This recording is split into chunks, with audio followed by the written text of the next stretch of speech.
Bonsoir à toutes et à tous. Bienvenue dans cette soirée qu'on a appelée la place des femmes. Ce soir, nous avons accueillir différentes invitées. Donc, nous avons Blachette, voilà, Céline et Camélia. Trois femmes qui sont venues pour discuter avec nous de différents sujets, de leur profession, de sujets qui nous tiennent à cœur. Et à notre tour, nous partagerons aussi nos expériences, notre vécu avec les filles. Et voilà. Notre soirée va se dérouler sur 2 temps. Donc, premièrement, nous aurons chacune notre entretien avec nos invités. Et donc sur le deuxième temps, on aura des petits textes qu'on a écrits nous-mêmes, qu'on va vous réciter. Il y aura une petite question pour entretenir avec vous une discussion.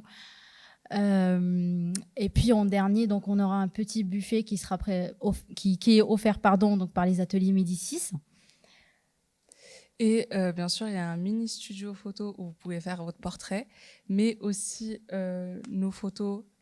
Donc, il y a mes photos et celles de Inès et les créations de Manel. Pour commencer, bonjour Blachette.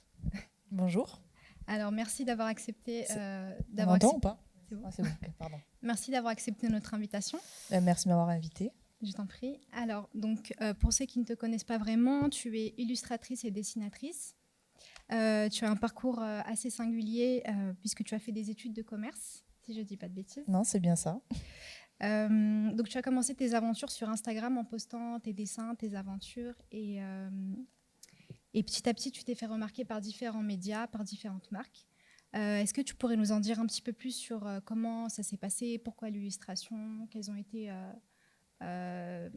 les opportunités que tu as rencontrées, les difficultés? Oui, bien sûr. Pour la petite histoire, j'ai toujours dessiné. Depuis, j'ai même pas le souvenir quand j'ai commencé, mais je sais que à l'école, en primaire, j'avais déjà monté mon petit business, un dessin contre un goûter. Donc j'avais commencé comme ça. Et après, en fait, j'ai suivi une voie classique, entre guillemets, qui était le management et le marketing, par sécurité, parce que l'art, même si je voulais toujours... J'avais déjà parlé à mes parents que je voulais travailler là-dedans, mais bon, pour la sécurité, ils m'ont plutôt dirigée, et je les comprends, vers des métiers un peu plus sûrs. Et en fait, en 2015, j'ai eu ma première tablette graphique, et là, j'ai commencé à poster sur les réseaux sociaux, sachant qu'avant, je dessinais quand même des petits moments de vie en classe que je partageais avec mes camarades, sans me faire pécho par la prof. Des fois, ça marchait pas. Et en fait, quand j'ai eu ma tablette, j'ai voulu poster sur les réseaux pour qu'on puisse... En fait, c'était toujours dans une idée de partager mes dessins avec la classe pour que le soir, quand ils allaient sur Insta, ils retrouvaient l'anecdote de la journée. C'est comme ça que ça a commencé. Et après, au fur et à mesure, j'ai découvert d'autres illustratrices qui étaient sur les réseaux sociaux, dont le travail me plaisait beaucoup et qui en vivaient. J'avais pas en fait de figure féminine dans l'illustration et la BD, donc c'est pour ça aussi que je ne m'étais pas projetée en me disant c'est un métier où on peut en vivre. Et grâce à des noms comme Pénélope Bagieux, Margot Motin ou Sanaka, entre autres, je me suis dit c'est peut-être un métier que je pourrais faire. Du coup, je continuais à dessiner, je postais sur les réseaux sociaux la BD, mais sans prétention. Et en fait, en 2015-2016, sur Insta notamment, il y avait beaucoup plus de facilité, on va dire, de se faire voir. Et j'ai commencé à me faire repérer par des gros comptes sur Insta qui m'ont partagé. Et c'est comme ça que ça a commencé pour moi. Il y a des marques après qui sont intéressées. J'ai terminé mes études de marketing. J'étais chef de projet événementiel. Et en fait, en 2019, j'avais des commandes à côté de mon travail, si bien que j'avais plus du tout de vie sociale. Et je me suis dit, bon, allez, je suis pas mariée, j'ai pas de gosse. Je plaque tout et je me lance dans le dessin. Et c'est comme ça que l'aventure a commencé, du coup. D'accord. C'était clair? Oui, c'était très clair, okay, merci. Et du coup, comment est-ce que tu t'organises je veux dire, quel est un petit peu ton rythme en tant qu'illustratrice pour faire tes dessins Alors là, je suis pas le bon exemple. J'ai pas trop de journée type, genre je me lève à 8h, je prends mon café, etc. Là, en ce moment, par exemple, je travaille sur ma prochaine bande dessinée qui sort en octobre. Du coup, mes journées elles sont focus là-dessus, à faire des planches, réaliser des planches.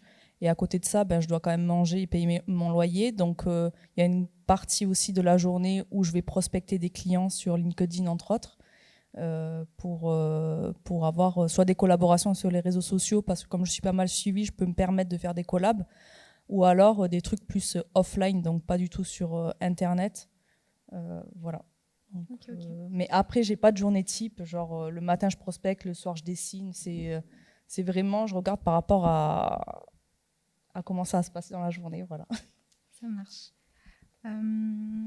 En 2020, tu illustres avec l'auteur et journaliste Rokhaya Diallo M'explique pas la vie mec, qui est un livre qui t'a tenu à cœur. Est-ce que tu pourrais nous en parler un petit peu plus, de quoi il s'agit Oui, bien sûr. Donc du coup, c'était en fin 2019, Rokhaya me sollicite pour un livre qui va être publié, enfin qui est publié chez Marabout, sur le sexisme ordinaire. Elle me demande si je suis chaude de la suivre par rapport à ça. Je lui demande un peu plus de détails. En fait, c'est un projet qui va parler du sexisme ordinaire, la façon dont les hommes dans notre société ont tendance à vouloir expliquer la vie aux femmes. Tout le titre qu'on a choisi après M'explique pas la vie mec. Et quand on m'a proposé, j'ai dit let's go. Et du coup, ça s'est fait tout naturellement comme ça. Donc voilà, c'était une belle aventure, j'ai kiffé. Super. Et du coup, est-ce que tu te considères comme une artiste engagée? Pour toi, qu'est-ce que c'est être engagée en 2023 en tant qu'artiste? Alors oui, je me sens engagée. Pour moi, être artiste, c'est dénoncer des choses. Je trouve que c'est important pour un artiste de dénoncer.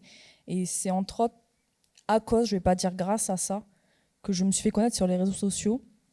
Après la mort d'Adama Traoré, j'ai pris mon crayon et j'ai commencé à dessiner sur les violences policières. Et c'est comme ça que mes dessins ont été repartagés. C'est pour ça que j'ai dit à cause, c'est pas grâce, parce qu'il a fallu que ça soit un drame. Et du coup aussi, dès qu'il y a un sujet qui me touche, ça peut être l'écologie, le féminisme, du coup avec la BD avec Rokhaya, il faut que j'en parle en fait. Dès qu'il y a un truc qui me touche, c'est comme ça que j'arrive à m'exprimer. Donc voilà. Et un artiste engagé en 2023, je pense que c'est important d'être engagé et de rester droit dans ses potes. Voilà. Ok. Est-ce que tu aurais un conseil à donner aux personnes qui veulent se lancer, comment dire ça, qui veulent se lancer mais qui hésitent de peur de ne pas être dans la norme ou d'avoir un parcours un peu différent? Il ne faut pas hésiter. J'ai moi-même, à mon niveau, entre guillemets, je dis ça en toute modestie, j'ai encore le syndrome de l'imposteur. Ce foutu syndrome qui est toujours là et qui m'empêche des fois de travailler. J'ai des doutes, j'ai énormément de doutes sur mon travail. Et des fois, je me dis, je vais tout arrêter pour entrer dans une voie plus classique. Et après, je me ressaisis un peu.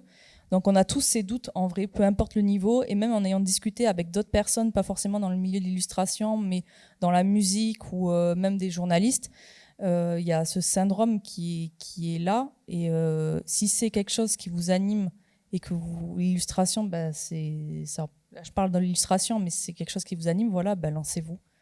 Et après, il n'y a pas de secret, c'est le travail. Le travail, le travail, le travail. Super, merci beaucoup pour m'avoir répondu en tout cas. Merci à toi pour tes questions. Maintenant, on va se tourner vers moi et ma petite invitée, Céline. Bonsoir Céline. Bonsoir. Je te remercie avant tout d'avoir pris le temps de venir aujourd'hui. Merci pour l'invitation. Je t'en prie. Je t'avoue que ton parcours m'a beaucoup intéressée. Et car en fait, au tout début, tu n'étais pas du tout dans le journalisme. Tu as commencé en tant que téléconseillère. Ouais, c'est ça. Donc, tu as travaillé, tu as progressé dans le milieu bancaire, etc. Banquier, je veux dire. Moi, j'aimerais savoir, qu'est-ce qui t'a poussé à venir à être ce que tu es aujourd'hui, journaliste? En fait, quand on entend là, ouais, c'est bon.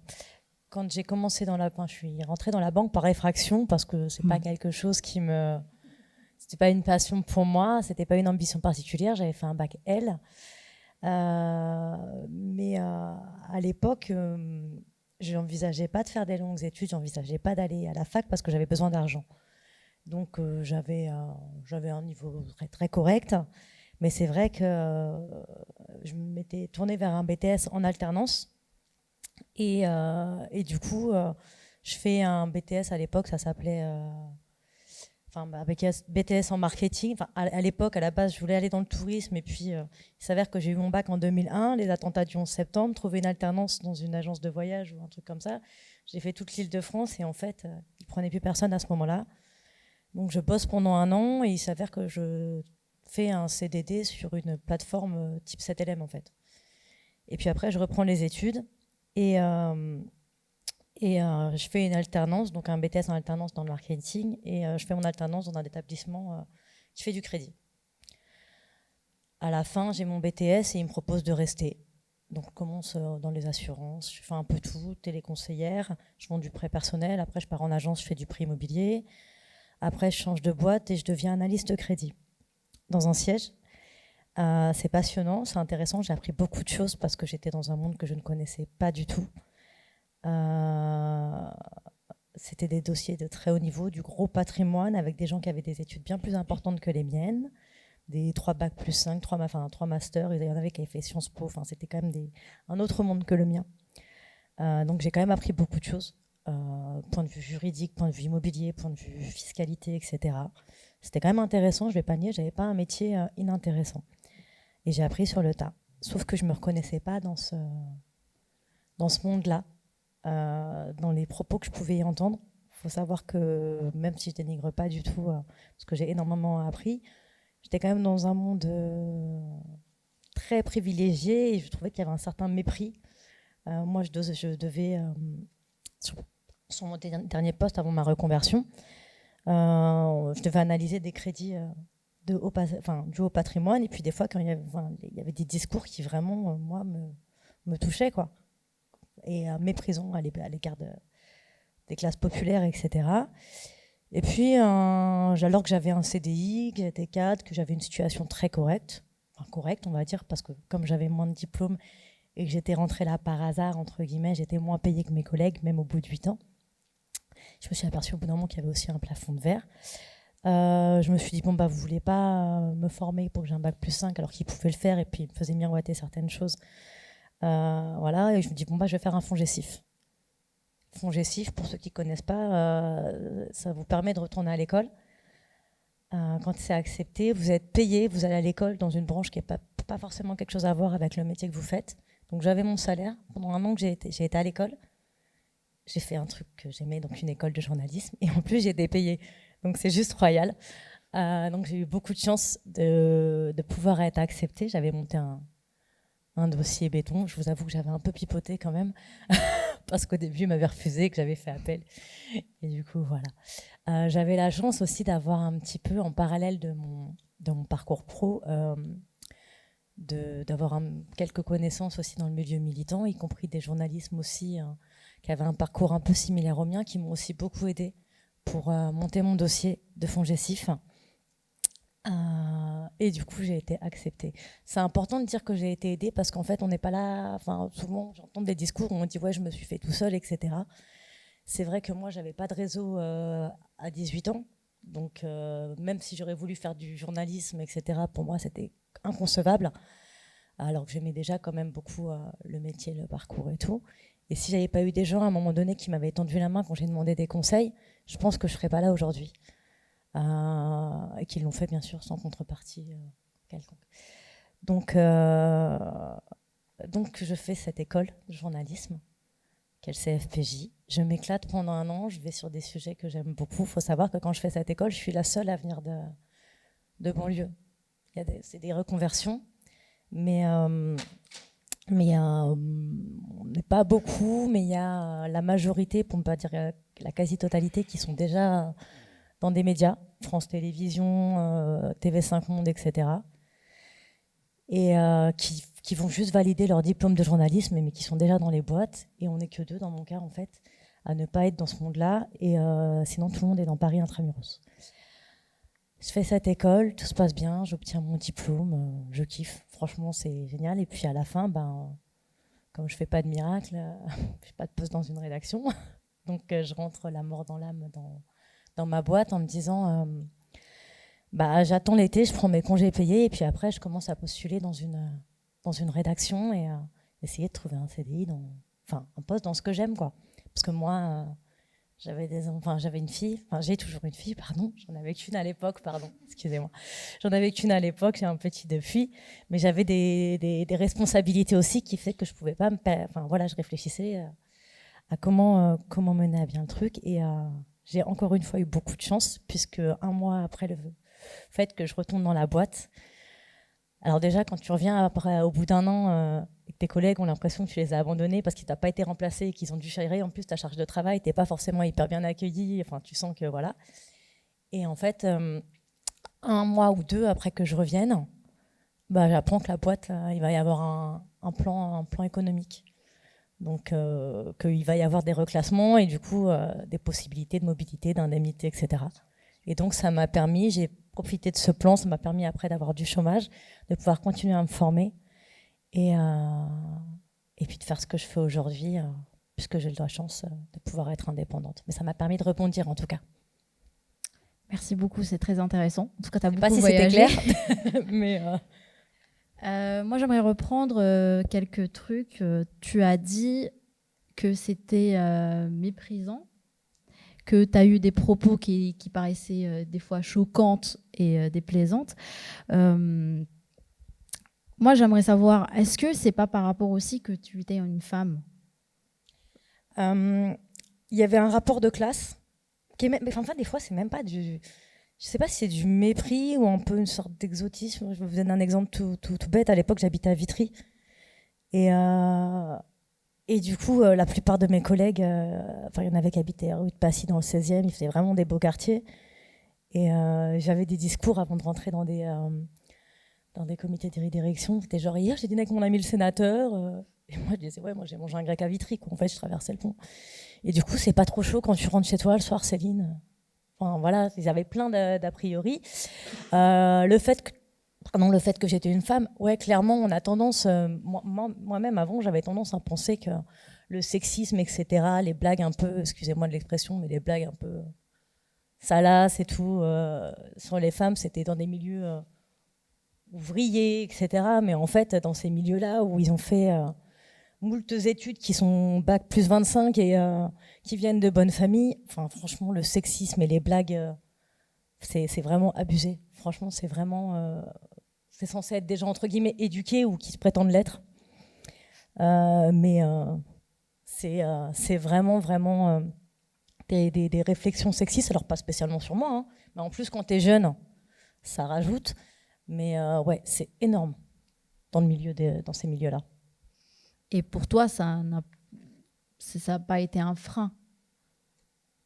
Ça n'a pas été un frein. Alors en fait, si tu veux, je pense que quand tu es jeune, Ouais. puis je suis un peu plus... Enfin moi, j'ai 39 ans. Il y a des choses pas que j'encaissais, mais en fait, je faisais genre de pas comprendre. Je répondais pas en fait. Genre tu sortais une vanne comme ça, je répondais pas. J'avais cette posture de défense, entre guillemets, où je faisais genre que j'avais pas compris l'allusion. Aujourd'hui, je réagirais pas du tout de la même manière. Mais c'est aussi pareil. Tout à l'heure, tu parlais du syndrome de l'imposteur. Moi, quand j'ai commencé à travailler, très vite, j'ai gagné plus que mes parents. Donc déjà, le rapport au patron, à la hiérarchie, tu vois, limite, t'es en train de dire, moi, au début, je suis rentrée dans le monde du boulot, je savais pas négocier un salaire, quoi. C'était limite, merci de me donner du boulot, tu vois. Donc, pareil, dans le rapport à la hiérarchie, je n'osais pas forcément rentrer dedans. Donc, je calculais pas. Mais en fait, aujourd'hui, il se passe un truc comme ça, mais bien sûr que je réagirais différemment. C'est pour ça aussi que le boulot que je fais aujourd'hui, la liberté, le fait qu'il n'y ait pas de rapport hiérarchique, d'autant plus que je suis indépendante et que j'ai la chance de pas... Enfin, c'est un choix de ne pas être dans une rédaction avec une ligne éditoriale qui pourrait ne pas me... dans laquelle je pourrais ne pas me reconnaître. C'est vraiment un privilège. Franchement, je pense aujourd'hui que je suis privilégiée par le fait que je m'organise comme je le souhaite, que je n'ai pas de compte à rendre, entre guillemets, une hiérarchie, et puis que je travaille dans un milieu bien plus bienveillant, beaucoup plus bienveillant qu'à l'époque. Pour finir, moi, j'aimerais savoir quels conseils tu pourras donner aux autres femmes qui veulent s'engager dans le journalisme, mais qui n'osent pas. Comme moi, par exemple. Moi, j'ai envie de faire du journalisme. crois en tes rêves. En vrai, les barrières qu'on a, c'est des barrières. En fait, je pense qu'avec l'âge, moi, j'ai mis énormément de temps à avoir confiance en moi. Parce qu'on m'a pas éduquée, j'avais pas les codes, on m'a pas éduquée comme ça. Et que du coup, on a beaucoup de barrières que nous, on se met en vérité. Vraiment. Et en fait, on pense. Tu vois, aujourd'hui, quand je vais m'adresser à quelqu'un, que ce soit un politique, un député ou quoi que ce soit, j'ai pas de barrière en fait. Il est comme moi. Et ce rapport-là à la hiérarchie, j'ai mis du temps à l'avoir. Parce qu'en fait, au bout d'un moment, je me rends compte que mais ces personnes, elles sont rien de plus que moi. En fait, je traite tout le monde sur un pied d'égalité. Du plus, de l'ouvrier à voilà. Et c'est du coup, à un moment donné, dans mon boulot, je me suis dit, mais qu'est-ce que ces gens font à ce niveau de responsabilité, alors qu'ils n'ont pas des compétences aussi de ouf, tu vois. Et je me suis dit, en fait, ils sont juste bien nés. C'est juste de la chance. C'est pas de la méritocratie, en fait. Eux, ils vont te faire croire. Et tu vois, finalement, parfois, ce mépris de classe, il a été hyper formateur pour moi. Parce qu'à un moment donné, je me suis dit, mais j'ai pas fait leurs études, je fais le même taf qu'eux. Et à un moment donné, je me dis, ouais, c'est peut-être... Je me suis dit, ouais, finalement, ils ont pas plus de mérite que ça. Et de la même manière, tu vois, pour te donner une anecdote, et c'est pour ça que je te dis vraiment, crois en tes rêves, quand j'ai fait ma reconversion, il y avait une jeune femme qui avait mon âge et qui venait de la noblesse. Mais vraiment, tu vois, genre 2 particules dans le nom, tous les codes et tout. Et moi, la première fois que je l'ai vue, et elle travaillait à France Télé. Et du coup, elle devait passer son diplôme de journaliste. Dans sa manière de s'exprimer, elle avait, je sais pas, je pourrais pas dire la classe, mais moi je me disais ouais, mais elle en fait c'est juste pour avoir le diplôme parce qu'en fait elle, oui, moi j'ai été faire des reportages à Place Tahrir, enfin tu vois, et manoir et tout, hein. Vraiment le sceau de la famille, appartement dans le 16e, payé, enfin voilà quoi. Et en fait elle était assez, dans son comportement, dans sa posture, tu avais l'impression qu'elle savait tout. Et on rend nos premiers examens, et en vrai je l'ai mise à l'amende. Alors qu'elle avait un côté archi méprisant avec moi. Enfin, pas archi méprisant, parce que moi, j'étais curieuse de savoir comment elle vivait. Mais non, mais moi, je prends pas le RER. Pourquoi tu veux que j'aille en banlieue? Enfin, tu vois, c'était plein de trucs. Donc, du coup, très vite, j'allais au clash avec elle. Et elle a un peu voulu m'apprendre beaucoup de choses. Et en fait, le jour où je l'ai mise à l'amende, mais sans même sur le premier devoir, je me suis dit, mais en fait, c'est juste de la posture. C'est juste du pipeau. On n'a pas les mêmes codes, mais vous n'êtes pas mieux que nous. Et ça se voit que ce soit dans le sexisme ou... dans le mépris de classe, en fait, tu vas pas m'apprendre la vie. T'es pas plus intelligent que moi, ni pas parce que tu sois un homme ou pas, en fait. Moi, ouais, je suis désolée de l'exprimer. Parfois, je rencontre plein de personnes du sexe opposé des hommes. J'ai l'impression d'avoir plus de coronesse, excusez-moi l'expression, qu'eux, en fait. Donc, en fait, il y a pas de... En fait, c'est comme ça dans ma vie, c'est comme ça dans ma vie privée. Je suis pas assignée à la cuisine, je suis pas assignée aux enfants. On partage les trucs et voilà, c'est pas une honte pour mon mari de s'occuper de mon fils là actuellement ou de faire la cuisine et d'aller le coucher, etc. Alors que c'est moi qui suis là et inversement en vérité. Donc voilà, on ne demande pas plus que les autres, on demande juste l'égalité en vérité et ça doit s'appliquer dans le travail. Donc le seul conseil que je peux te donner, c'est crois en toi et crois en tes rêves. Merci beaucoup, Céline. Je t'en prie. C'est à toi. Merci. Je t'en prie. Hein. Camélia, bonjour. Coucou. Est-ce que c'est possible de décaler vos micros, s'il vous plaît? On Je vois m'entend? pas du tout. Ouais, c'est Camélia. bon. Je suis petite, donc tu me vois pas. En fait, je suis pas dans ton champ de vision là. Ouais, c'est un peu ça. Non, je rigole. Ouais, c'est parfait. Alors, moi, je voulais t'inviter à discuter. D'abord parce que ton parcours de journalisme, il est très inspirant, mais aussi parce que je sais que tu voyages beaucoup. Et beaucoup, mais seule en plus, et que de nombreuses personnes t'écrivent sur les réseaux sociaux pour te demander des conseils et des astuces. Moi, je pense que voyager seule, quand on est une femme, c'est à faire au moins une fois dans sa vie, à tester. Et en fait, c'est aussi possible pour les femmes. Et du coup, moi, je voulais savoir déjà, pour commencer, est-ce que tu peux nous parler un peu de ton parcours de journalisme, mais aussi de voyage? Bah, du coup, moi, je suis journaliste à France Télévisions, à France TV /, qui est un média jeune public de France Télévisions, qui s'adresse aux 15-25 ans. Je suis aussi journaliste à Move, à la radio Move. Et du coup, mon parcours, bordel. J'ai commencé... En fait, moi, j'ai fait 5 ans à la fac, tournée vers la recherche sur les médias. Donc, c'était vraiment théorique. sciences sociales, mémoire de recherche de 100 pages, mais c'était un choix, parce que je voulais vraiment analyser d'un point de vue ultra théorique ce que c'était les médias, ce que ça impliquait de façon politique, économique, tous les enjeux. Je voulais vraiment connaître l'envers du décor pour m'insérer dedans et foutre le bordel. Et du coup, en fait, j'ai fait ces 5 années d'études, j'ai kiffé de ouf, mais après, je me suis dit, ok, en fait, il te manque la pratique, parce que j'apprends pas à monter, j'apprends pas à aller sur le terrain, j'apprends pas tout ça. J'ai appris énormément à réfléchir à ma fac, surtout que ma fac c'était l'université Paris 8, qui est archi connue pour être ultra politisée, etc. Et clairement, c'est la fac qui a changé ma vie. Et après, je me suis dit, ok, va falloir que tu pratiques un petit peu, donc peut-être qu'il va falloir que tu te formes. Et du coup, j'ai intégré, comme toi, le CFPJ pendant 2 ans en alternance. Je vous zappe toutes les raisons du pourquoi, du comment je voulais être journaliste, mais ça rejoint un peu ton parcours, Céline. C'est moi, je suis une meuf de quartier, du 9-4, musulmane, et du coup, j'en avais trop marre de regarder la télé, qu'on parlait mal de nous. Et en fait, j'ai même pas fait ce métier parce que j'ai trop envie d'être journaliste. Non, en fait, c'était par obligation, c'était par nécessité. Je me suis dit, en fait, il y a un moment donné, ils vont arrêter de mal parler de nous. Et comment on fait pour qu'ils arrêtent de mal parler de nous? C'est d'intégrer ces milieux-là. Ça va être archi difficile. J'ai pas de réseau, je sais pas comment je vais faire, mais je vais y arriver. Et même si la mission elle est temporaire, elle sera temporaire, mais je m'en fous en fait. Il faut juste que les choses elles bougent, parce que c'est pas possible. Il y a que les personnes concernées qui savent parler des sujets qui les concernent. Moi, je suis un peu dans ce truc-là. Et du coup, là, ça fait depuis 5 ans que je suis à France TV Slash, où j'ai créé plein de formats différents sur l'orientation scolaire pour les jeunes, une émission de débat qui s'appelle Étiquette, où j'invite des personnes à échanger sur des clichés qu'elles subissent. C'est sur YouTube. Là, je fais du reportage de terrain où je vais partout en France. Voilà, moi, l'idée, c'est juste de donner la parole aux personnes qui sont ultra marginalisées, discriminées, maltraitées dans les médias. Et voilà. Donc ça, c'est pour le parcours de journaliste. Et après, y a le truc de voyage solo dont on peut développer un peu, si tu veux. Et du coup, on va développer plus le voyage.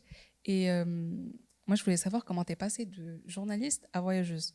Déjà, est-ce que ça fait longtemps que tu voyages? Je suis toujours les deux. Toujours les deux, oui, bien sûr. Mais genre en mode... comment t'expliquer? J'ai d'abord été voyageuse solo avant d'être journaliste. Les deux choses sont totalement... faut les dissocier. J'ai voulu voyager seule. C'était quoi? J'avais 20 ans. Là, j'en ai 28. J'avais 20 ans. Je commençais à... En fait... Mes potes, je voyageais souvent avec mes copines, et en fait, quand vous passez au niveau de l'étude supérieure, vous avez plus trop les mêmes disponibilités. J'ai des potes à moi qui se mariaient, qui avaient des enfants, etc. C'était un peu galère. Et moi, je suis vraiment passionnée de voyage. Ça veut dire que j'étais grave frustrée quand je disais à mes potes, venez, on va voyager, et qu'elles me disaient non, je peux pas. Et du coup, j'étais en mode, il y a 2 possibilités. Soit j'attends qu'elle soit disponible, soit j'y vais. Et je suivais beaucoup de meufs à l'époque sur Facebook. J'étais encore sur Facebook. Un groupe qui s'appelle We Are Backpackers. Et c'est des meufs qui voyagent seules. Et en fait, je me suis dit, mais moi, je veux faire comme elles. Sauf qu'il y avait un petit problème, c'était que je voyais pas des meufs qui me ressemblaient voyager seules. C'est souvent des filles blanches qui avaient l'air d'avoir grave les moyens. Et je me suis dit, mais putain, je me sens pas représentée. Est-ce que c'est possible, une meuf comme moi, qui est pas forcément riche, de faire le nécessaire pour voyager seule, et est-ce que je m'en sentirais capable? Et en fait, voilà, un jour, je crois que je me sentais pas bien. Je sais pas si c'est l'école, c'est le perso et tout. Et il y avait personne de disponible pour voyager seule. Et je me suis dit, tu sais quoi, je crois que le plus dur, c'est de prendre son billet d'avion. Et j'ai fermé les yeux, je dis, ok, je le prends. Et j'avais mis toutes mes économies de côté. Et j'avais plus le choix en fait. Et après j'ai sauté le cap et c'était parti. Et depuis j'ai même du mal à voyager avec des gens quoi. C'est ça qui est compliqué. Pas mal. Et du coup, ce premier voyage, tu l'as fait où?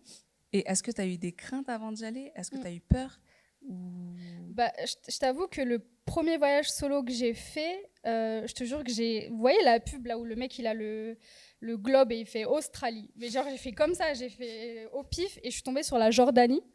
La Jordanie, je m'étais renseignée si c'était safe pour une fille seule. Après, je me suis dit, bon, je suis maghrébine, il y a moyen que je me fonde un peu dans la masse, que je ne sois pas trop visible.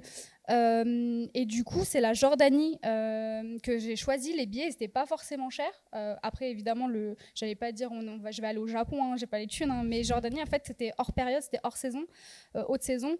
Et du coup, j'ai choisi la Jordanie. Et le truc de fou que j'ai fait, c'est que j'ai fait un road trip. Donc, j'ai loué une voiture toute seule.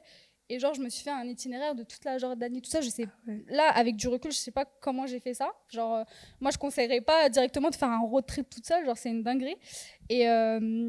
Et du coup, ouais, effectivement, j'avais grave des craintes. Mais c'est pas une crainte de est-ce que je vais m'ennuyer, parce que c'est des questions qui reviennent souvent. Est-ce que tu vas t'ennuyer? Est-ce que tu n'as pas peur d'être toute seule? Ça, moi, je suis très à l'aise avec ma solitude. Je suis très à l'aise avec le fait d'être en tête à tête avec moi-même. Je suis plus dans ma tête que dans le concret. Et du coup j'avais ces craintes-là, non, les craintes que j'avais, en fait, c'était plus peut-être ma mère va me défoncer, tu vois. Genre, c'était ça la crainte, tu vois. Mais après, je l'ai rassurée et ça s'est très bien passé. Et je te le dis, j'ai fait ce premier voyage solo et je me suis dit, mais c'est mort, plus jamais je voyage avec des gens. Genre, plus jamais. C'est comme tu l'as dit tout à l'heure, il faut le faire au moins une fois dans sa vie. Ouais, c'est exceptionnel. Franchement, c'est super intéressant ce que tu m'as dit. Et j'ai une question. Ton entourage, genre, ils n'ont pas eu peur pour toi? En fait, on est une famille de solitaires, genre. On se kiffe de ouf, hein. Mais tu vois, mon frère, là, il m'a envoyé des photos. Il est parti à l'expo sur Ramsès. Tout le temps, il va au cinéma tout seul. Ma mère, pareil, va faire des randonnées toute seule. Mon père aussi. On est une famille de solitaires. Donc, en fait, c'était pas surprenant pour eux de voir leur fille voyager seule. Après, je vais pas te mentir, ils étaient inquiets.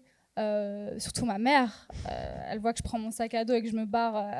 Elle doit t'envoyer des messages toutes les 2 minutes. Non, mais si je lui envoie pas un message, mais je vous jure qu'un jour, ma mère et mon frère, ils ont failli appeler la police parce que je les avais pas répondu. Genre, donc laisse tomber ça, c'est important. Il faut absolument tenir au courant votre entourage tous les jours, parce que sinon, surtout si vous avez des darons rebeux, c'est chaud, c'est vraiment chaud.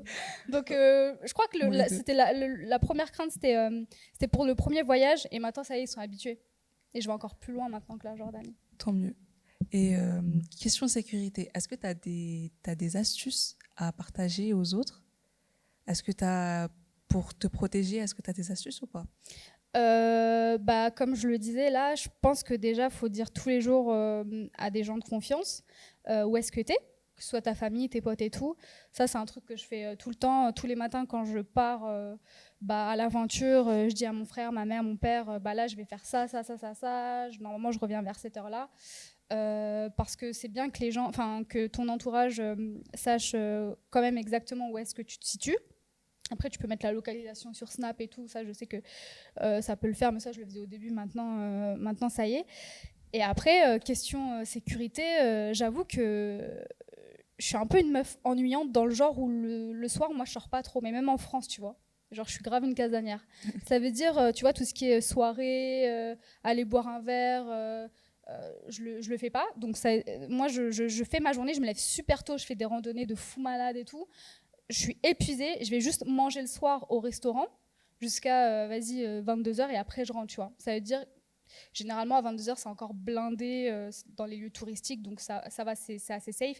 Mais tu vois, je vais pas m'aventurer à aller je sais pas, en boîte ou je sais pas quoi. Déjà de base je le fais pas, mais ça déjà c'est important de le savoir. Je pense que la nuit quand même, déjà en France c'est pas safe.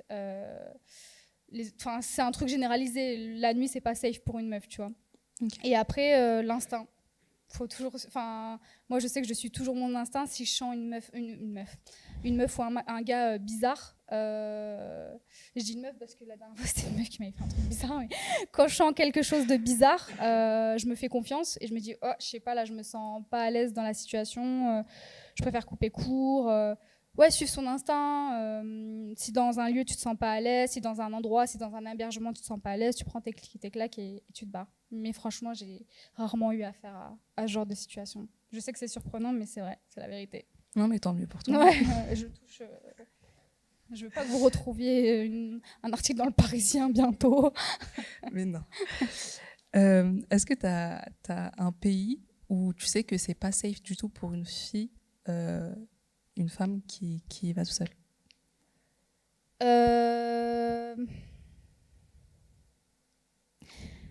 Il n'y en a pas? Bah non, mais en fait, à chaque fois, je me dis oui, par exemple, l'Amérique du Sud, c'est un peu ghetto. Et en fait, j'ai là les meufs que je connais qui m'ont dit que c'était ultra safe. Même l'Inde, pour moi, c'est un pays où, par exemple, si je le fais, je le ferai pas toute seule. C'est un pays que je voudrais grave faire, mais je le ferai peut-être pas tout seul. Et je connais une meuf qui l'a déjà fait toute seule, tu vois. Donc du coup, tu sais, ça dépend vraiment des expériences. Je serais pas catégorique sur un pays spécifique ou un continent spécifique. Je pense que malheureusement, ça dépend vraiment, quoi. Ça dépend vraiment. Donc je serais pas catégorique pour dire ça, faut absolument pas y aller, tout ça. Je l'ai pas fait, donc je peux pas, Ça je peut peux pas dépendre- tester. Ouais. dépendre En tout cas, des tous les villes pays aussi. que j'ai fait, ils sont safe. Bah tant mieux. Mm. Et c'était quoi ton voyage préféré? Euh, En fait, j'ai pas de voyage préféré dans la mesure où j'avais besoin de chacun de ces voyages solo à l'instant T. En fait, c'était une nécessité à cet instant T de ma vie, donc en fait, ça m'a apporté, tu vois, ça a été une valeur ajoutée dans ma vie. Après, peut-être que j'ai une petite attache pour la Thaïlande, où vraiment je me suis sentie, mais je me suis dit, mais à tout moment, je vis là-bas. Je me suis sentie tellement en sécurité, tellement bien accueillie. La bouffe thaïlandaise, franchement, dans le top 3, c'est la numéro 1, genre littéralement. Et ouais, t'as la jungle, t'as les paysages, t'as l'eau, c'est exceptionnel. Je pense que la Thaïlande, ça reste mon chouchou, mais après, tous mes voyages solo étaient exceptionnels, tous. Bah, merci beaucoup. Merci à toi. C'était un plaisir pour moi Merci. de connaître tout ça. Merci Narges. Moi, je pense que tu devrais avoir une discussion avec mon père. Donc, on va faire- Non, mais vraiment, sérieux. Il voyage solo? Non, mais il veut même pas me laisser, attends. Ah non, ok. Non, mais je t'assure. Et en plus, le pire, il est doué pour dire non. Mais après, quand je le fais, il prend même pas de mes nouvelles. Hein. Ah, il m'appelle pas. Je suis partie en Allemagne une semaine, rien à foutre. Je suis pas là. Mais en vérité, j'en parle souvent dans mes réseaux sociaux, notamment sur Twitter où je suis pas mal suivie par des jeunes et je donne énormément de conseils. Donc en vrai, n'hésitez pas. Si vous avez des questions, si tu veux que j'aille voir ton papa, avec grand Ah, plaisir. je veux. Non, mais franchement, je valide. Hein, je valide. Est-ce que tu peux nous partager ton Twitter, du coup? Tu peux juste dire le nom? C'est Camélia Kerr, Kheir. Merci, ça s'est enregistré dans la boîte. Bah, du coup, nous, on va passer à notre texte. On a écrit un petit texte. Je t'en prie, Inès. Je suis la première. À toi l'honneur. Ah non, c'est Sabrina, pardon. Ah, moi. Je suis désolée. Hein. Attendez.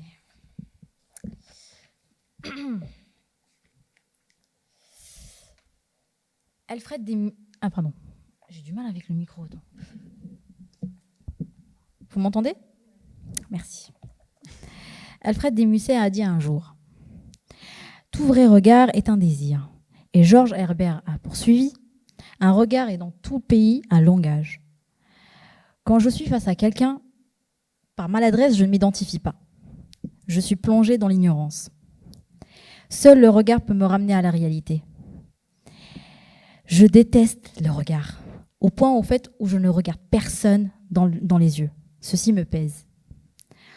Plus loin que je ne me souvienne, petit enfant que j'étais, je m'amusais avec mes grands cousins hommes. Mais fut un jour où ma mère m'interdit de jouer avec eux. Ce jour-là, elle commença à me rappeler sans cesse que j'étais devenue une femme. Ne comprenant pas pourquoi, je continuais en cachette. Jusqu'au jour, en levant les yeux, j'ai vu au creux des yeux de mon cousin adoré un loup affamé. Je suis la première enfant. Mes parents m'ont appelée Inès, prénom féminin. Je suis une fille.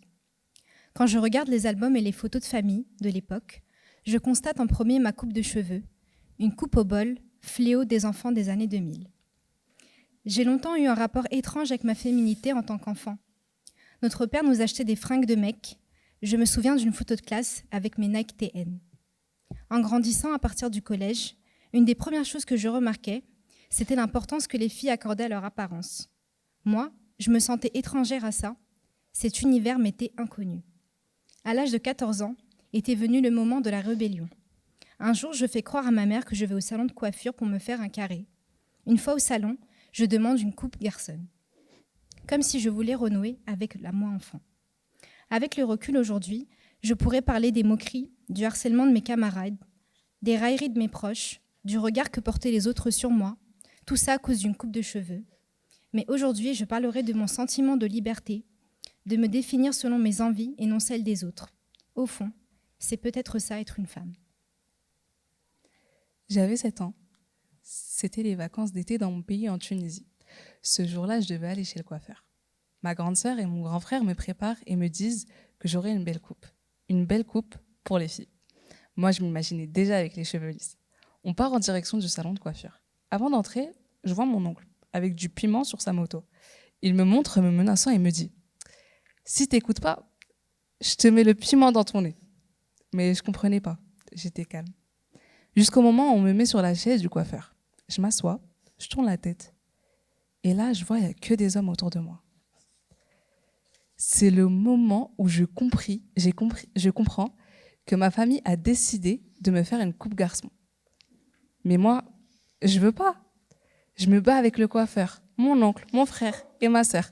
Je crie, je me débat dans tous les sens. Et à la fin, c'est moi qui gagne. Une fille de 7 ans face à 4 adultes. Mais j'ai une punition. Ne pas boire de l'eau sur tout le chemin du retour sous 40 degrés. La raison, tu nous as foutu la honte devant tout le monde. L'été passe, la rentrée arrive. Et au retour de vacances, ma mère n'avait toujours pas lâché son idée de coupe garçon. Un jour, elle arrive avec du piment et me le met au niveau de mon nez. Et adieu mes cheveux longs. Ma victoire avait été courte. J'avais finalement une coupe garçon. Ces 3 histoires racontent des moments différents de nos vies, des moments où nous avons compris que nous étions des femmes. Elle raconte le fait de résister malgré les contraintes. Elle raconte la rébellion, les refus et les interdits, les obligations. Nos histoires racontent des moments émus, des moments drôles. Elle raconte la nostalgie. Des petites choses qui grandissent jusqu'à exploser, comme le nez d'une meuf dans lequel on aurait mis du piment.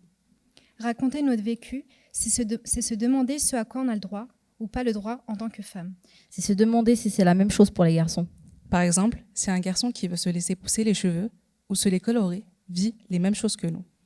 Parce que pour nous, pour les filles, il faut avoir les cheveux lisses, il faut avoir les cheveux longs. Les cheveux, c'est une illustration et un symbole de féminité. Être une femme, c'est subir des étiquettes, des attributs. Et décrire son propre rapport à la féminité, c'est compliqué. Moi, il y a des jours où je n'ai pas envie d'être une femme. Et il y a des jours où je me sens bien dans mes baskets. Être une fille, c'est apprendre la liberté de s'habiller, de relationner. C'est avoir l'impression que j'étais plus courageuse quand j'étais adolescente. C'est en avoir marre qu'on me dise que je suis un garçon manqué. Ou qu'on me mette dans une catégorie tout court. Et qu'on oublie que je suis une femme. Ou qu'on me regarde seulement parce que je suis une femme.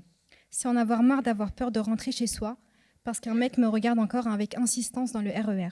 C'est vivre tous les jours cette même histoire. Et ça, on le vit toutes. Mais ça ne veut pas dire qu'on est toutes d'accord. On a toutes nos propres histoires, nos trajectoires. Nos envies de dénoncer, mais de se culpabiliser. Mais pas de se culpabiliser.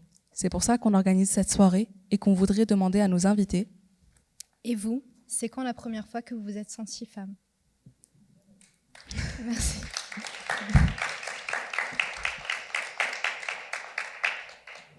Je tiens à préciser quelque chose. Les garçons, ne vous sentez surtout pas rejetés. Vous avez le droit à la parole.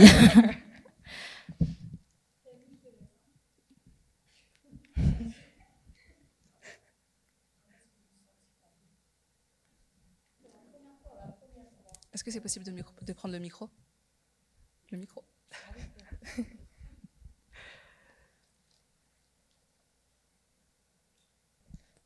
Allô? Ouais. En fait, là, j'ai deux flashs qui me viennent. Et c'est la première en primaire où je n'avais pas le droit de jouer au foot avec les garçons parce que j'étais une fille. Alors que moi, ça ne m'intéressait pas de jouer à la poupée. Et je voulais jouer absolument au foot. Du coup, là, on m'a mis vraiment dans la catégorie « t'es une fille, t'as pas le droit de jouer ». Donc, il y a ça. Et un peu plus tard, quand ma poitrine a commencé à pousser, désolée, il fallait avoir le micro en premier, j'ai eu une réflexion désobligeante d'un adulte qui m'a fait sentir honteuse. Et là, ça a vraiment été la gifle, genre, ouais, je suis une femme. Voilà. Tu peux prendre la même, je te la donne. Moi, bizarrement, c'est très tardivement que je me suis sentie femme. Pourquoi ? Parce que quand j'étais petite, j'étais un garçon manqué, déjà. Donc j'étais beaucoup plus à l'aise, entre guillemets, avec des garçons qu'avec des filles. Les trucs de maquillage, tout ça, clairement, ça me gonflait. Les ongles et tout. Et moi, j'écoutais du rap et je m'habillais comme un garçon. J'étais toujours avec mes potes et voilà. Même si j'ai, comme toutes les jeunes filles, à un moment donné, eu des remarques désobligeantes où tu as envie de casser des dents, tu as envie de casser des bouches, mais en fait, tu es toute seule et que le mec il fait 3 fois ta taille et ton poids et que tu serres les dents. C'est pas à ce moment-là pour moi que je me suis sentie femme, en fait. Paradoxalement, je me suis sentie femme quand j'ai divorcé de mon premier mariage. Pourquoi ? Parce que je me suis posée assez jeune et qu'en fait, entre guillemets, moi j'ai divorcé, je dois avoir 28, 29 ans. Ouais, 29 ans. Donc c'est quand je me suis retrouvée célibataire finalement que j'ai appris les codes, les trucs comme ça en fait. Avoir rendez-vous, enfin je sais pas, c'est là où en fait, mais paradoxalement c'est à ce moment-là où j'ai commencé à me sentir femme, donc plus vers 30 ans en fait. Je rejoins Blachette. Moi, j'ai commencé à me sentir femme très très tôt. Déjà, j'ai eu mes règles très très jeune. Je pense que je devais être en CM1, un truc comme ça. Et j'ai commencé à avoir une forte poitrine aussi très très jeune, pareil, la primaire. Et du coup, en fait, j'ai été sexualisée très tôt et harcelée très tôt. Et du coup, j'ai senti que le regard des hommes avait changé me concernant, et surtout le regard des hommes adultes. Je me faisais constamment draguer par des darons alors que j'étais une enfant. Et c'est là où je me suis dit, ok, genre t'es un bébé, mais meuf, va falloir te battre parce que c'est la guerre qui t'attend, quoi. Donc ouais, quand t'as les tétés qui commencent à grossir, c'est chaud. Ouais, je confirme. Et dans le public, est-ce que vous voulez dire quelque chose chez moi? Non, il n'y a personne? Moi, j'ai une Les hommes question aussi, pour les hein. garçons. Ah, ok.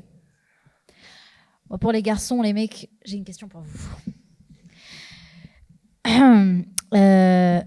C'est quoi une femme pour vous ? Vraiment. C'est une question très intéressante pour moi, en fait. Il y a Walid qui lève la main. Ah, il y a Walid. Ah bah, on a Faut lui Walid. donner un micro. Ouais. Après, si vous pouvez la décrire en un mot, ce serait sympa aussi. Et je pense juste après, Shaima va vouloir parler aussi. Ouais. Bonjour, vous m'entendez? C'est bon?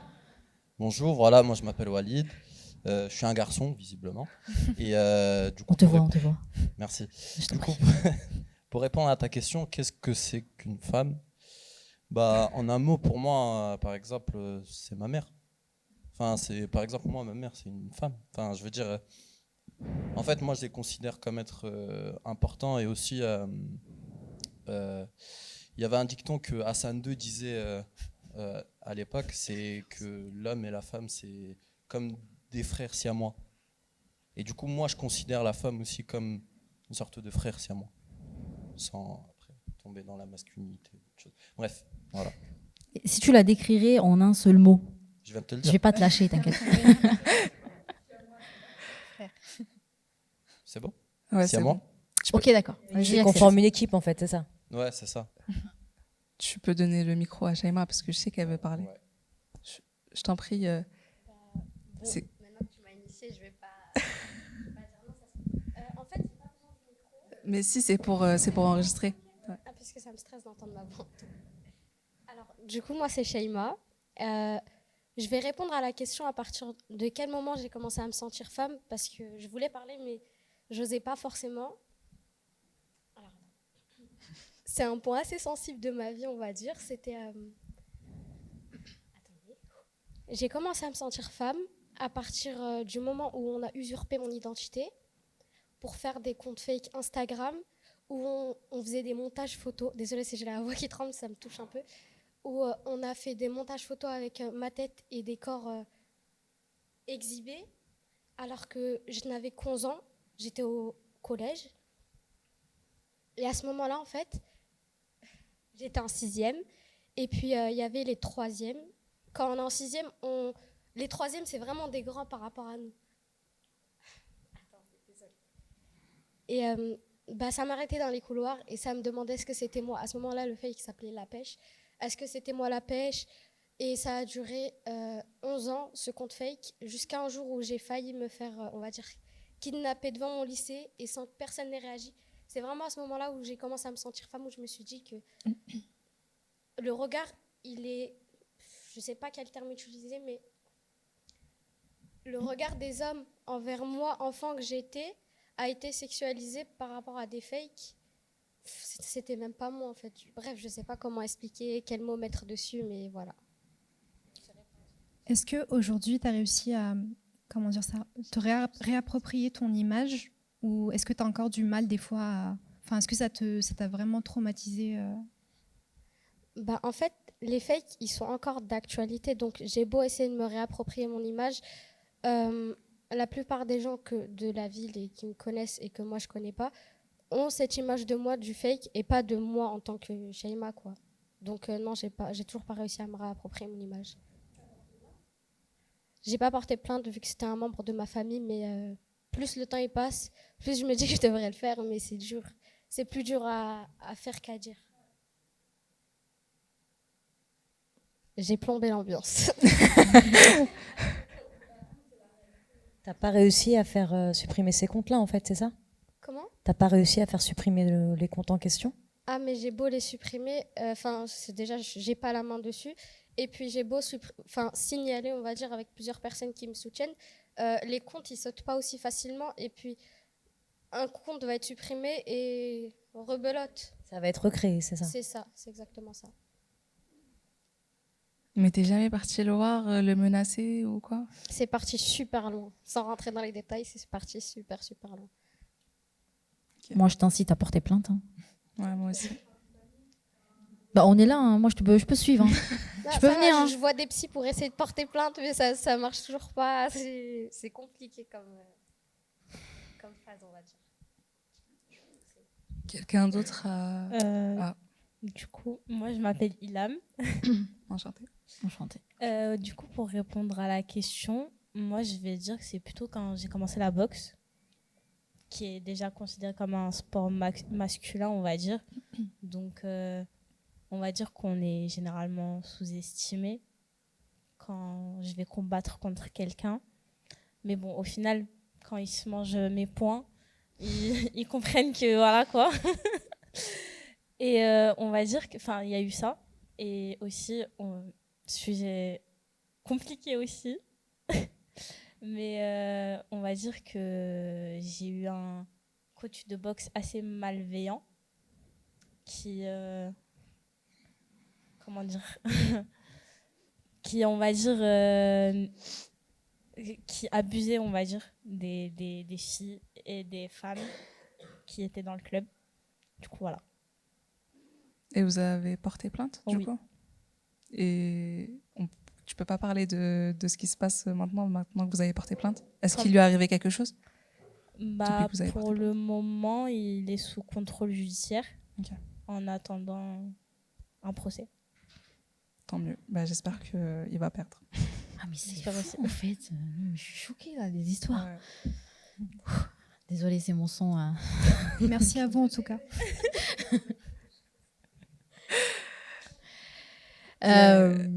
Du coup, à une autre personne? Quelqu'un veut partager? Un mec? J'ai un truc contre vous aujourd'hui. Hein. Je suis désolée. Non. Il fonctionne? Tout va bien. Non, moi, j'ai pas d'expérience à partager, mais j'aurais une question adressée à vous six. Est-ce qu'il y a quelque chose que vous n'avez pas pu faire seulement parce que vous êtes une femme? Je vais commencer. Moi, voyager seule. Je pense que c'est un truc compliqué dans notre famille. Je pense chez les hommes aussi, pour les hommes de chez nous. Mais à un certain âge, les hommes ont une liberté que nous, les femmes, on n'a pas encore. Et moi, j'aimerais bien avoir cette liberté. J'essaye de l'ouvrir en sortant avec mes copines, en voyageant avec mes copines. Mais c'est encore compliqué seul.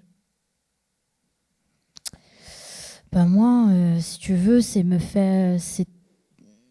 faire accepter aux gens que je suis quelqu'un à part entière, pardon, que je suis un être humain comme eux.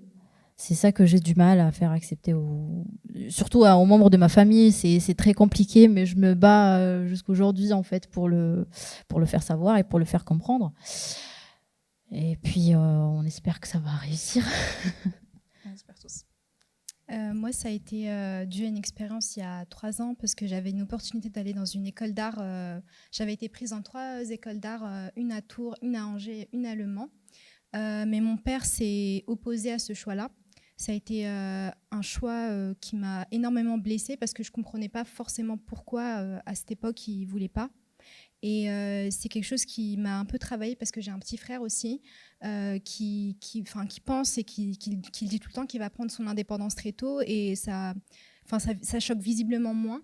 Et cette injustice, jusqu'à aujourd'hui, elle me questionne beaucoup sur ce que j'ai le droit de faire en tant que femme ou pas, sur les difficultés que j'aurais, moi, en tant que femme, mais aussi en tant que maghrébine. Et j'ai senti vraiment un décalage entre moi et les autres personnes qui étaient avec moi. Tu le disais un peu, que tu te sentais un peu la seule. Et les personnes qui étaient autour de moi avaient toutes des parents qui ne s'opposaient pas forcément pour qu'elles aillent faire des études à l'étranger. Et moi, c'était le contraire. Et vraiment, c'est super que vous soyez là toutes les 3. Et pour partager votre vécu, ça me donne du courage en tant que femme d'aller jusqu'au bout de mes objectifs malgré les difficultés que je peux avoir, quoi. Voilà. C'est trop mignon. Moi, il n'y a rien. Il y a rien qui m'a... j'ai pas été empêchée de faire quoi que ce soit parce que j'ai été une femme. Mais en tout cas, ça prend énormément d'énergie. Genre, chaque action que tu dois mener, genre, c'est un combat tous les jours. Donc, effectivement, peut-être que là, comme ça, je vais te dire, il n'y a rien. Mais genre, j'ai 28 ans et je suis déjà fatiguée, tu vois. C'est bizarre. Tu vois, c'est bizarre. Donc, je sais que chaque action que je vais mener, chaque chose que je vais vouloir faire, va falloir que je réfléchisse 56 fois avant de la faire. Genre, voyager solo. Un mec, il voyage seul, il se dit, OK, vas-y, let's go. Moi, je dois réfléchir à tout. Est-ce que je vais mourir? Est-ce qu'on va pas me séquestrer? Est-ce qu'on va pas me violer? Est-ce que si? Est-ce que ça? Donc, je vais pas m'empêcher de faire des choses parce que je suis une femme, mais je sais que je vais devoir prendre trop de précautions. Et c'est là où c'est compliqué parce que, ouais, effectivement, c'est fatigant. Pour ma part, moi, c'est pas quelque chose que je n'ai pas pu faire, c'est quelque chose que j'ai dû arrêter de faire. Quand j'étais jeune, il y a fort longtemps, donc au début des années 2000, je vous ai dit, j'étais un peu un garçon manqué et tout. Et du coup, je traînais beaucoup avec des garçons, j'étais fan de rap et je rappais. Voilà. Et c'était cool, je kiffais, etc. J'allais en studio et quand j'ai rencontré mon premier mari, il m'a dit non. Il m'a dit non, tu vas devoir arrêter, il est hors de question que tu continues dans ce monde-là, etc. Et du coup, je pense que je suis passée à côté de quelque chose parce que après, j'avais aussi un peu dans tout, un manque de confiance en moi. Donc même si on me disait ouais, c'est cool, tu rappes bien et tout, on avait eu des propositions, etc.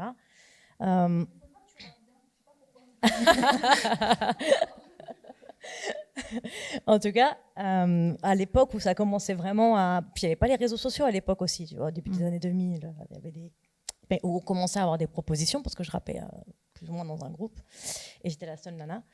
Et en tant que seule meuf, du coup, il y avait un peu... Enfin, j'étais un peu plus visible que le reste aussi, tu vois. Et du coup, j'étais amoureuse. Et il m'a dit, ouais, t'arrêtes. Et j'ai fait, ouais. Et en fait, du coup, après, quand j'ai divorcé, j'ai eu un peu de regrets. J'ai quand même revu mes potes de l'époque après, parce que j'étais un peu dans un mood où je les voyais plus pendant toutes ces années. Et ils m'ont dit, vas-y, viens, reprends et tout. Donc ça veut dire que je sortais de la banque en tailleur talon. Et des fois, j'allais revoir mes potes que je voyais à l'époque, que j'avais à l'époque au lycée. J'étais complètement dans un autre mood et on arrivait, on rappait, c'était vachement marrant parce que moi, j'arrivais en mode, je sortais du taf, quoi. Mais j'ai jamais repris vraiment, quoi. Je l'ai fait pour rigoler. Et en fait, après, je me suis dit, ouais, j'étais maman, j'ai 30 ans. Et puis, je dis, non, mais maintenant, c'est mort, quoi. Et c'est un peu un regret, en vérité. Parce que je me suis dit, peut-être que si j'avais continué, il serait passé des trucs cool, quoi. Voilà. Donc, c'est un truc que j'ai arrêté de faire parce que j'étais une femme. Et du coup, moi, c'est un peu comme toi, Céline. C'est en fait, je me suis jamais interdit de faire des choses jusqu'à que je me mette en couple avec un mec assez toxique qui m'a interdit de faire plein de choses. Et je pense pas, ou en tout cas j'ai entendu très peu d'histoires du contraire, qu'un mec, on lui interdise autant de choses parce qu'il est un mec, parce que c'est un mec, pardon. Alors que moi, en tant que femme, j'avais plus le droit de m'habiller comme je le souhaitais, plus le droit de sortir comme je le souhaitais, pas fréquenter ce genre de personnes parce que ce genre de personnes n'étaient soi-disant pas fréquentables. Surtout parce que c'était des mecs en vérité. Non, même pas que des mecs, Non, hein, même des filles, parce qu'elles sortaient, tu sors pas. Pourquoi tu vas sortir quoi. Exactement. Donc voilà. Et après, autre chose, c'est des choses que moi, pas je m'interdis, mais je me limite. Par exemple, je sais que je vais pas me vêtir d'une certaine façon parce que je vais prendre le métro. Voilà. Et après, il y a plein d'histoires d'autres femmes qui peuvent pas se vêtir comme elles le souhaitent, que ça soit découvert ou couvert. Donc voilà. Ouais, c'est vrai que ça c'est un truc, mais je pense que ça nous enfin, c'est ce que tu viens de dire. Je pense que c'est assez commun le fait d'emmener une tenue ou tu t'adaptes ta sape par rapport aux endroits où tu vas quoi. Clairement, on s'habille pas de la même manière en fonction de là où on se trouve. Et je pense pas que les mecs se posent autant de questions que nous. Quoi. Ça, c'est Comment tu sapes quand tu prends le RER en fonction de l'heure qu'il est, etc. Mais en fait, du coup, tu vois, c'est des trucs qui sont tellement ancrés qu'on n'en parle pas forcément. Alors qu'en fait, on a tous des exemples dès notre plus jeune âge.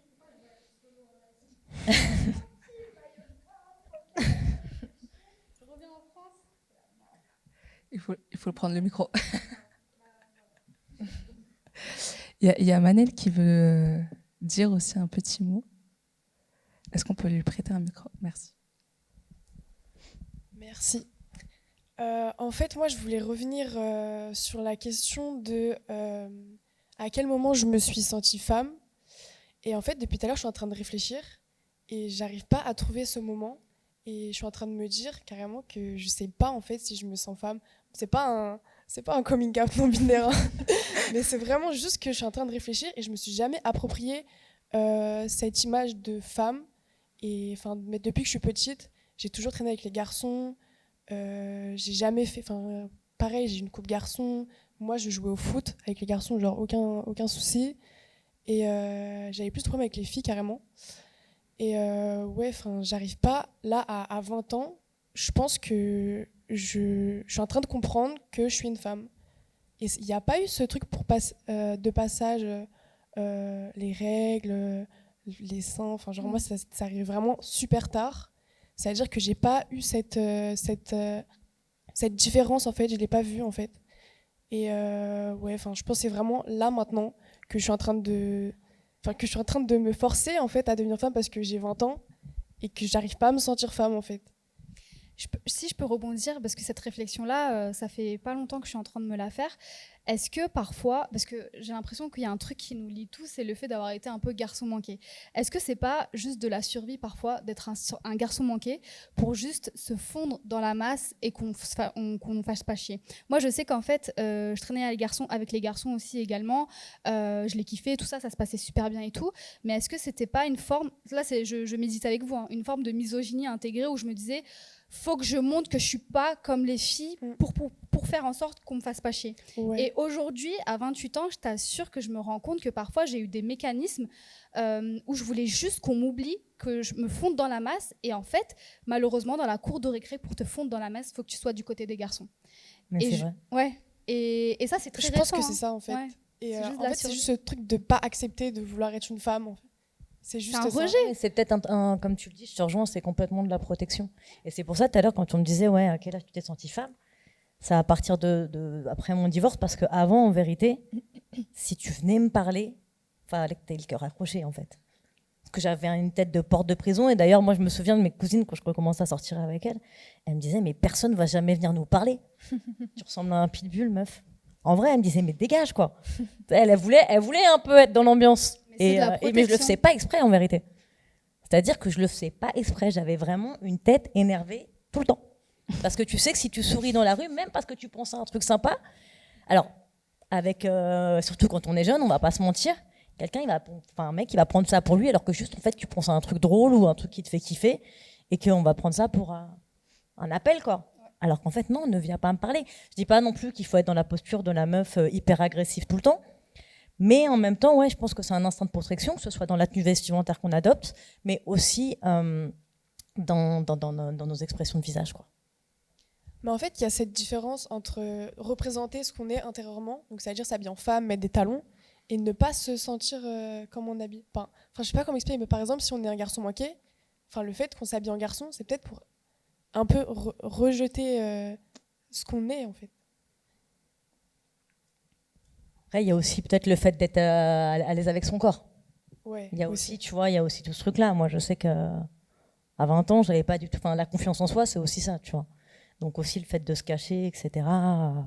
Voilà, mais c'était aussi un truc... viens pas m'emmerder, quoi, en vrai. Pour des idées, parce que tu dis que forcément, il n'y a pas de demande en mariage, quoi. Mais parce qu'en fait, on t'inculque que être une fille avec du make-up, qui aime bien les garçons, qui aime bien avoir des petits copains, c'est un truc qui est pas bien. Et comme le discours dominant, c'est celui des hommes, tu te dis, en fait, je veux pas être la cible de leur harcèlement, je veux pas être la cible de leur méchanceté. Donc, en fait, qu'est-ce que je vais faire ? Je vais me mettre de leur côté, je vais me fondre dans la masse, je vais m'habiller comme eux, je vais me saper comme eux, je vais cacher toutes mes formes, je vais critiquer les meufs avec eux. Et comme ça, en fait, peut-être que finalement, on va me laisser tranquille. Et en fait, ce déclic, je l'ai eu très récemment. Je me suis dit, mais est-ce que j'étais vraiment... Avant, je me disais, ouais, les filles, elles sont trop pleines de chichi, nanani, nanana. En fait, c'était juste de la survie. Je voulais juste pas qu'on me fâche chier. Et je regrette trop d'avoir eu ces pensées-là. Genre, vraiment, je regrette trop. Maintenant, je suis trop du côté des meufs. Et je m'excuse si j'ai déjà critiqué une meuf quand j'étais à la primaire. J'étais un enfant. Mais je me rends compte, avec du recul que, purée, c'était juste de la protection. Il y a une question de réputation aussi.